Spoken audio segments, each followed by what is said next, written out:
estoy grabando en un lugar distinto y había grabado un vídeo, pero este tema que quería tratar me parecía, me llamaba más y tenía ganas de grabarlo, la verdad, porque es un poco personal, pero tampoco demasiado, y el tema me interesaba.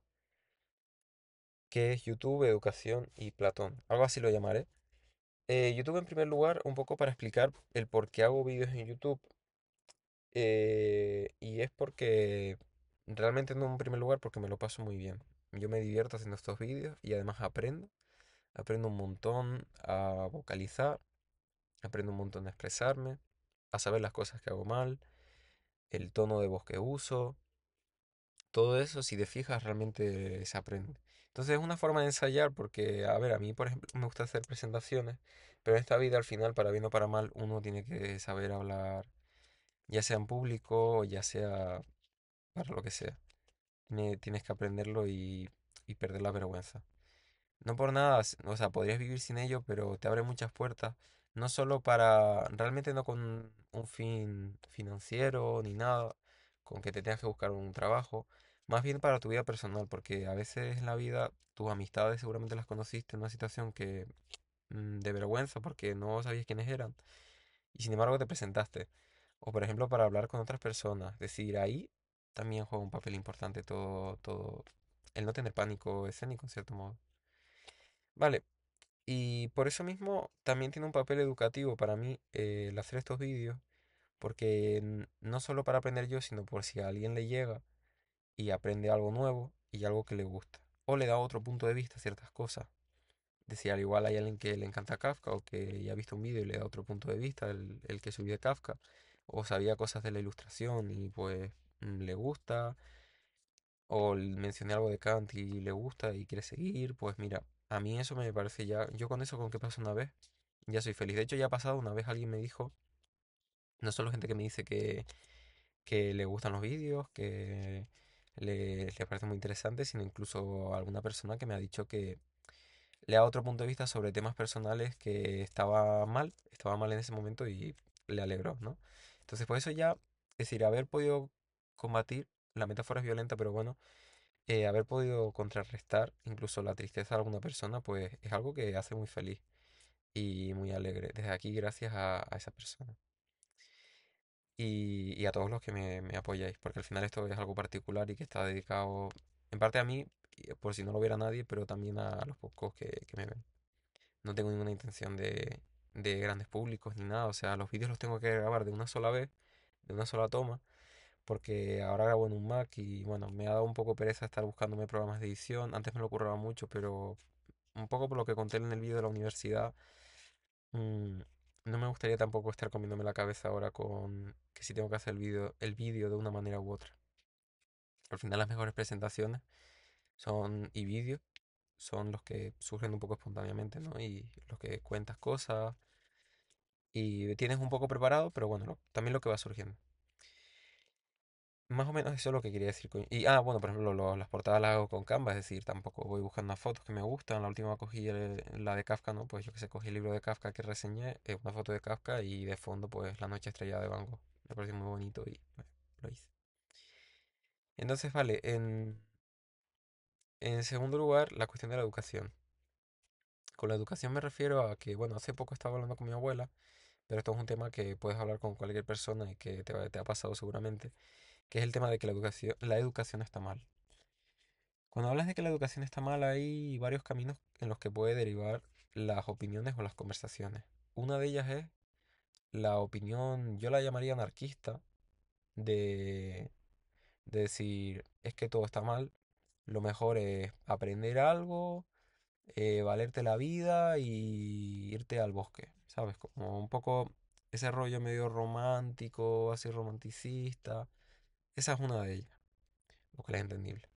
Pero, sin embargo, más que hacer eso de irse al bosque, lo que suelen hacer es quedarse criticando el sistema actual, lo cual no es productivo. Es decir, no es productivo porque te quedas un poco en la figura de las tres transformaciones de Nietzsche, ¿no? Del Zaratustra. Pasas del camello al león, pero te quedas en león, es decir, en criticar, pero no tienes nada positivo que decir, no llegas al niño. Entonces, no, la crítica es también, pero también debería llegarse a un punto en el que sea positivo lo que se diga, no solo negativo.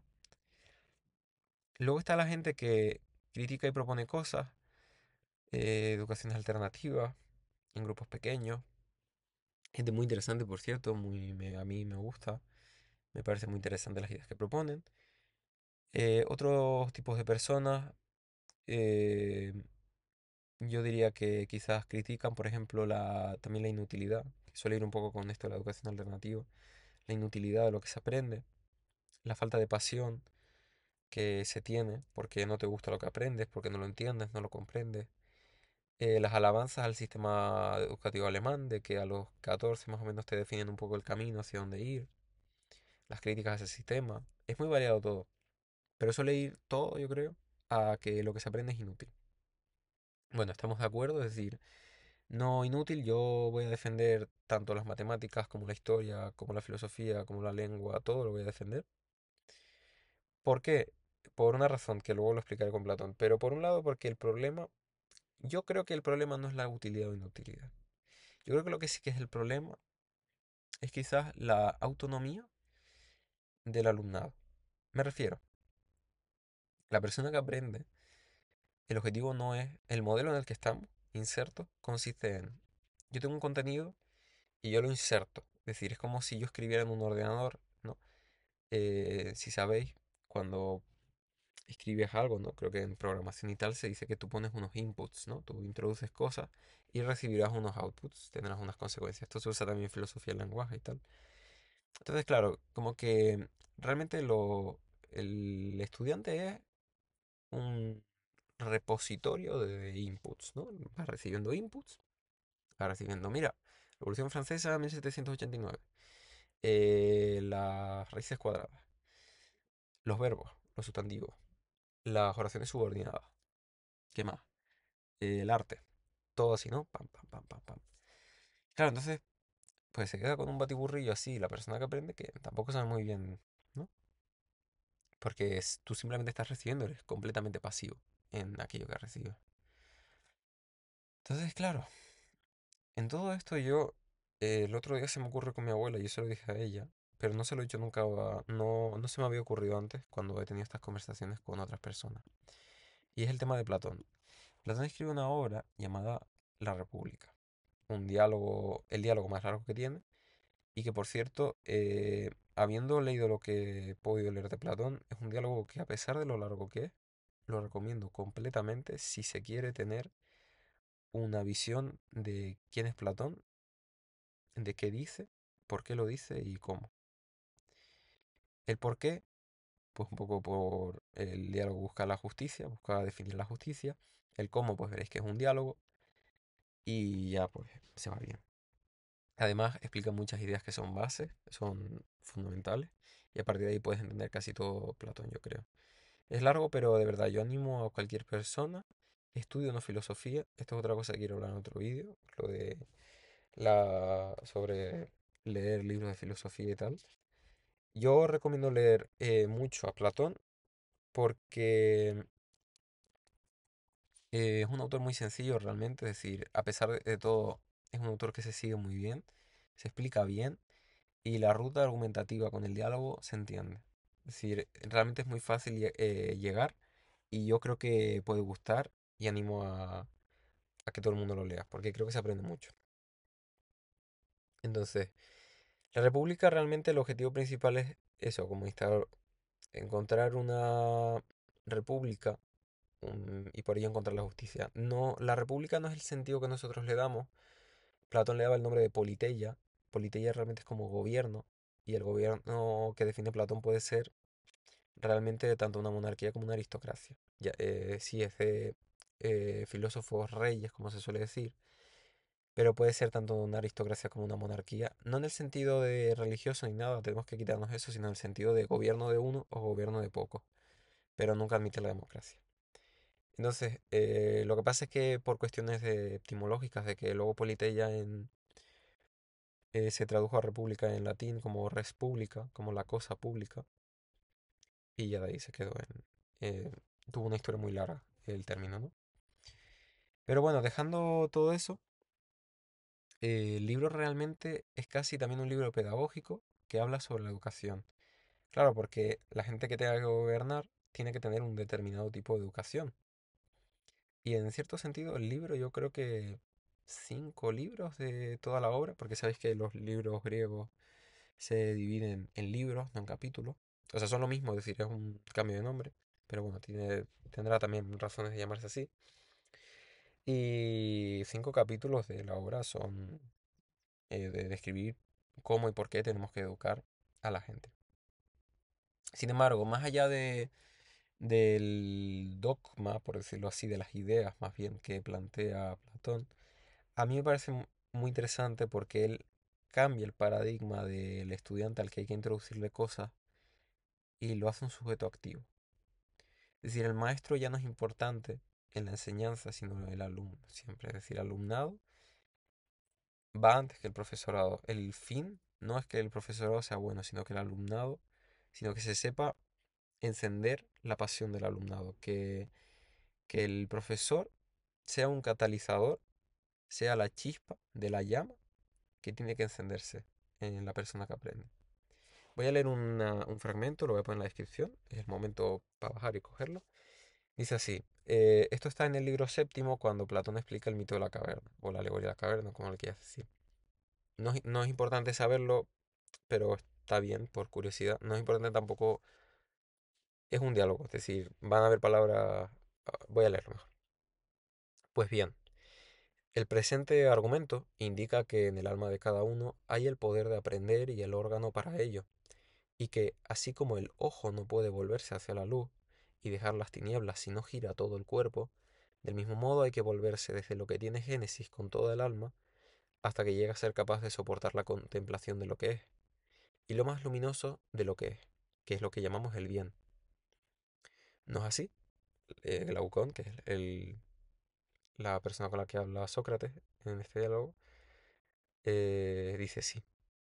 Por consiguiente, la educación sería el arte de volver este órgano del alma del modo más fácil y eficaz en que puede ser vuelto, mas no como si le infundiera la vista, puesto que ya la posee, sino en caso de que se lo haya girado incorrectamente y no mire a donde debe, posibilitando la corrección.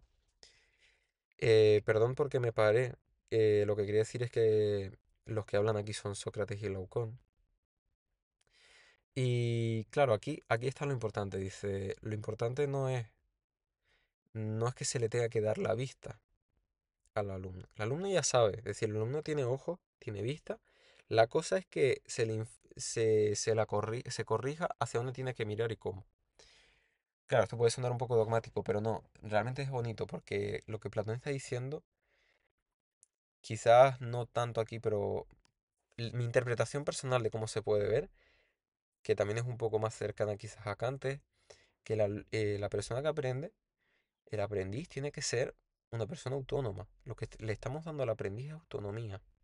Autonomía no solo para saber lo que le gusta, sino autonomía de aprender.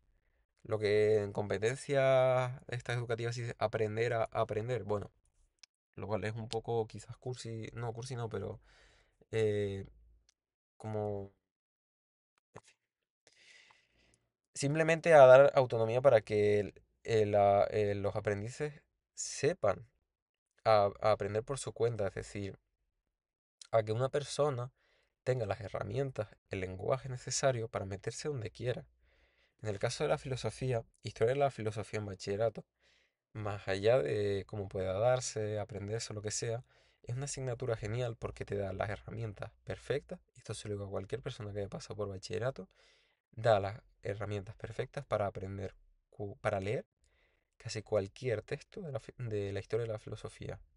Quizás no los del siglo XX, que son más complejos y tal, y necesitan contexto, pero del siglo XIX para atrás, todo.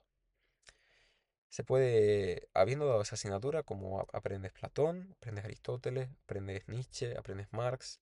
Ahora, por ejemplo, ha metido Simón de Beauvoir, no sé cómo se da. O sea, la ha metido como autor principal. Se daba un poco antes, pero no principalmente. Y me falta Kant. Teniendo ese contexto, tienes la historia de tanto epistemológica como moral, pero principalmente epistemológica de cómo funcionan las cosas y por qué se dieron. Y eso te permite entender, o sea, te permite leer Descartes, te permite leer Hume, En un primer momento quizás no te acuerdes y claro, tienes que repasar las cosas, pero realmente todo, si el profesor también pone de su parte, tienes las herramientas. Entonces, para mí, yo lo que quería plantear es que la educación para mí al menos debería ser dar herramientas. No consiste en dar contenido, no consiste en meter contenido en la cabeza de las personas que aprenden, sino de darles herramientas para que puedan aprender. Y yo creo que eso es lo importante, porque gracias a eso tienes la posibilidad de no tener miedo de enfrentarte a cualquier libro que leas y de, por ejemplo, aprender historia. Es decir, si tú tienes el contexto de la Revolución Francesa, puedes ir introduciéndote y entender por qué Marx hace lo que hace, por ejemplo, y por qué por qué habla de de proletariado, por qué habla de burguesía, pues antes había una aristocracia, ahora hay una burguesía, unas revoluciones liberales. En ese sentido, a mí me gusta mucho el modelo del genio renacentista, o que un poco acabó con Leibniz, un filósofo del siglo XVI y XVII, creo. Sabía de todo, sabía de derecho, matemáticas, ingeniería, lengua, de todo. Es normal que ya no exista la figura del genio porque el conocimiento se ha multiplicado por 1000, yo creo, comparado con lo que se sabía en el Renacimiento. Y al parecer cada 10 años se multiplica por 2 todo lo que sabemos. Algo así. Entonces, claro, es normal que no se pueda, pero dentro de la medida de lo posible, lo que ellos sabían, quizás a día de hoy, lo que los genios del Renacimiento sabían, quizás a día de hoy es un conocimiento básico que podría aprender cualquier persona, porque está disponible, porque ya no es tan complejo aprender esas cosas, y porque hay cosas más difíciles también, pero esto no es para denigrar que lo que sabían era muy sencillo a día de hoy, sino que gracias a que hemos avanzado y a cómo es la educación, esas bases las podría tener cualquier persona, y realmente cualquier persona en cierto modo podría ser un genio, a partir de donde puede crecer como quiera. Yo creo que esa es la premisa que hay que tener. Ya luego, pues claro, modificar un poco las asignaturas, quizás la posibilidad de elección.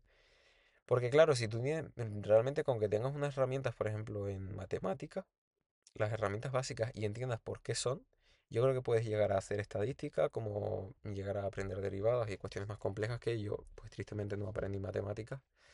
A partir de yo en bachillerato no di matemáticas, entonces claro. Lo mismo con el latín, por ejemplo, el latín y el griego te ayudan a entender mucho las lenguas y te ayudan a aprender cualquier otro idioma. Te da una gimnasia mental muy buena, igual que lengua. Historia te da un contexto social perfecto para seguir aprendiendo cómo es el día de hoy. Y todo así, es decir, lo más bonito es que todos esos saberes se armonicen. Lo que pasa hoy, en cierto modo, es que padecemos una cosa que ya vio Schiller, que ya vio Kant, sobre todo Schiller y la gente romántica, el romanticismo, que es que el capitalismo va llevando a la división y especialización del trabajo y por tanto a la división y especialización del conocimiento. Cada vez más, cuanto más te especializas, mm, menos común es que tú aprendas otro tema, aunque sea lo básico. Si tú te doctoras en física, lo más probable es que te quedes en el plano de la física o en medicina o lo que sea y no vayas a otros campos de humanidades y tal. Es lo que suele pasar, no digo que sea general, ¿eh? Esto no tiene ningún moralismo, no tiene ninguna intención de dar lecciones de moral a nadie. Pero a mí eso no me gusta, es decir, yo creo que no, yo creo que esa no es la finalidad. Y la universidad tampoco debería ser esa finalidad. Si la universidad, igual que la educación de bachillerato y todo, debería dirigirse a que cada uno posea la capacidad de aprender. Porque uno no nace aprendiendo, uno tiene esa capacidad, pero tiene que perfeccionarla. Y yo aquí lo veo en Platón. Y Platón yo creo que lo hizo de una manera hermosa, muy, muy bonita. Y eso es lo que quería decir. Para mí esa es la solución de la que hay que partir. Así que nada, espero que haya gustado y que tengáis un buen día. Hasta luego.